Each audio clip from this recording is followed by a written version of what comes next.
Hi friends, ഇന്ന് പോകുന്നത് കർമ്മറോട്ടിക്കാണ്. ഞങ്ങൾ അങ്ങോട്ട് പോകുമ്പോൾ ഒന്നും ഒരു മരം ഉണ്ടായിരുന്നില്ല. അവിടെ എത്തിയപ്പോൾ ഒരു ചാറ്റൽ മഴ പെയ്തു. പൊന്നാനി അറിയപ്പെടുന്നത് ചെറിയ മക്കയെന്നാണ്. അവിടെ അതുപോലെ തന്നെ കുറേ പള്ളി ഉണ്ടായിരുന്നു. കർമ്മറോട്ടിക്ക് പോകുമ്പോൾ വഴി ഫുൾ പള്ളികളായിരുന്നു.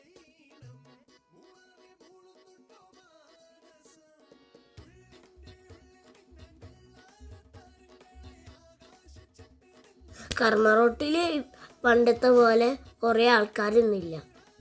കൂടുതൽ കടകളും അടവാണ്. ഞങ്ങൾ നേരെ പാർക്കിൽ കയറി. പാർക്കിൽ കയറിയപ്പോഴോ ഒരു മരം ഫുള്ളും പഴങ്ങൾ. ഒരെണ്ണം താഴ്ത്തു വീണിട്ടുണ്ടായിരുന്നു. അത് ഞാൻ എടുത്തു. പ്രതീക്ഷിച്ച പോലെ ഒന്നുമല്ല, നല്ല മധുരമുണ്ടായിരുന്നു. എല്ലാവർക്കും ഇഷ്ടപ്പെട്ട സബ്സ്ക്രൈബ് ചെയ്യൂ. ബൈ.